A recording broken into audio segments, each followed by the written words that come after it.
Well, in addition to protecting themselves from break-ins, students living off campus may have a new law to look out for. As of July, the state of Rhode Island implemented a new social host law that could land of-age students with fines up to $1,000 or even jail time. The new law implements any person over the age of 21 who allows underage drinking to occur in their home, whereas previously, offenders could only be punished with proof of purchasing alcohol from minors. And in related news, last week marked this year's National Alcohol Awareness Week.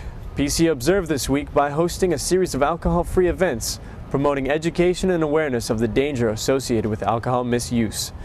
Here, students take part in the alcohol-free Soba Toga Party, one of the many events sponsored by Residence Life, Health Education and Wellness, and the student organization Step 1.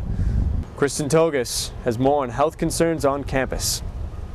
The kickoff of the new school year here at Providence College signaled a serious health threat to students. On September 5th, a female student arrived at the health center feeling ill, and within minutes her condition was rapidly changing, leading the health center to call an ambulance. The student was diagnosed with meningitis, a disease that causes swelling of the membrane surrounding the brain and spinal cord.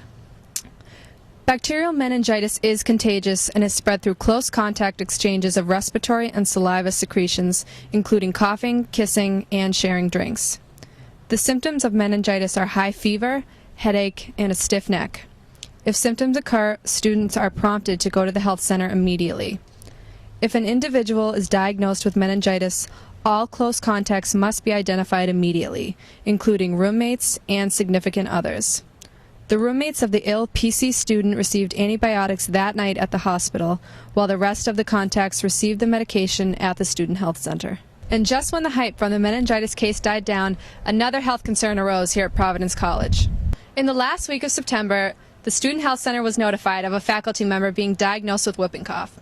Whooping cough is an infection of the respiratory system that results in a whoop sound upon inhaling.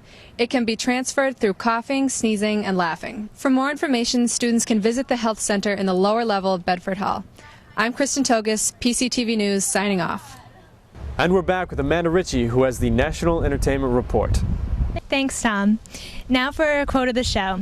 I'm usually nervous to meet people I admire because what if they're not cool or something? The answer of who spoke this will come at the end of the segment. For some celebrity gossip, Katie Holmes and Tom Cruise have set yet another wedding date, this one for November. They plan to marry in Italy, possibly at George Clooney's estate. As for that quote, who do you think said it? Hint, they were mentioned in one of our stories. Was it Kirsten Dunst, Matthew McConaughey, or Tom Cruise? If you said Tom Cruise, you were correct. And now Michelle Childs has arts and entertainment news from the City of Providence and PC. Hi, I'm Michelle Childs for PCTV News. Today we're here at the Providence Performing Arts Center, located at 220 Way-Bosset Street in downtown Providence. The box office phone number is 401-421-ARTS. We're at the theater known as the Theater with the Couches. It's not only a theater, it's a cafe as well. They typically play independent, older, local, or special types of movies. But you can obtain a discount with your student ID on Mondays, Tuesdays, and Wednesdays here at the Cable Car Cinema.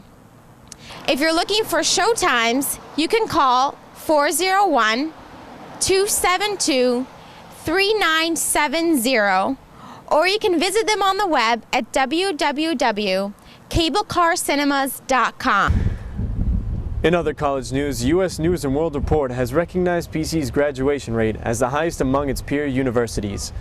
The school shares top honors with fellow Big East member Villanova, which also achieved a graduation rate of 85%.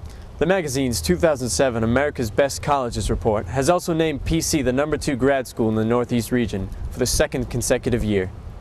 As the November 7th elections quickly approach, many politicians have come to the area in support of their party. Former President Bill Clinton made a visit to Providence's Convention Center on October 16th to show support for local Democratic hopefuls.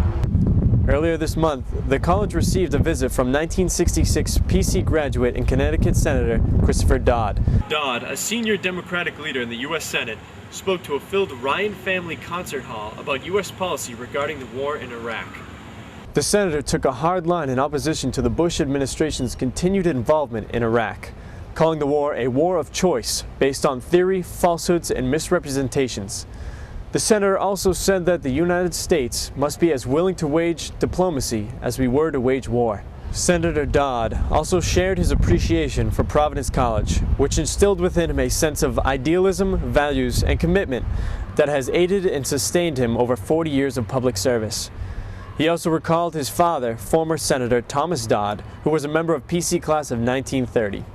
While it is still uncertain if we will have the opportunity to vote for a fellow friar in 2008, we can participate in the upcoming Rhode Island elections. Rhode Island politics are heating up as we head into election season. Governor Don Carcieri is leading his Democratic challenger Charlie Fogarty by only a few points. Carcieri and Fogarty, the current lieutenant governor, agree on many issues. However, Carcieri says that his experience gives him the edge, while Fogarty claims that the current governor hasn't done enough to stop corruption in his 4 years of office. Here to tell us more about the race which has attracted so much national attention is our chief political correspondent, Dr. Joseph Camerano. Welcome, Dr. Camerano. Pleasure to be here. Now, given how close the race is for U.S. Senate between White House and Chafee, do you expect an increase in voter turnout this year? I don't. I think that there is a race that will increase voter turnout, but it's not this one. The race that's likely to increase voter turnout is the ballot question on the casino. And that is likely to stir more people to come than the Senate race. What is going to be on the people's mind heading into the voting booths? I think in large part this is probably a referendum on Bush administration policy, that the question of whether the Bush administration has been successful, not just in foreign policy and defense policy, particularly as it relates to the war on terror, but also on economic policy. I think that those are going to be the issues voters think about. Now, White House claims it is time for change. Can he bring actual change to the state? And more importantly, what kind of change is he promising? I think the change that White House is referring to is really change in the country rather than the state of Rhode Island. And I do believe that voting for a Democrat is different than voting for a Republican, not so much because of the individual, but in terms of the votes that they're likely to cast, particularly for leadership positions. White House is going to elect a Democratic majority leader. Chafee is going to elect a Republican one, and that makes a very big difference in Washington. As the election nears, what is the primary focus within each campaign? Well, there's an enormous amount of adaptation of new technology that's going on in this race, particularly the use of voter registration rolls to do polling, which is normally done through something called random dialing, where they randomly dial numbers. They're now using voter registration rolls because now they have central rolls available, and that's a new innovation. In addition, there's a lot of field work going on, a lot of paid people coming in from out of state whose job it is to organize and knock on doors. After losing the primary vote for governor in 2002, can Sheldon Whitehouse bounce back after another defeat in this election? If Whitehouse were to lose in this race, I think he would be a problem in terms of running for another level of office. I could see him possibly running for governor again, but I see him more as having a future in politics in appointed office rather than elective one if he loses. Now on the Republican side, what will a loss for Senator Chafee mean? I think Chafee does have a chance to run again in the future. I do think that he's more likely not to run if he loses this time because his party has drifted very far away from where he stands, and it would be hard for him to get the nomination if he's not an incumbent. Thank you for joining me this evening, Dr. Camerano. Thanks for being here. And that just about does it here for this week's news. Thanks for joining us here at PCTV. I'm Tom Cotter. Keep it newsworthy, Providence College.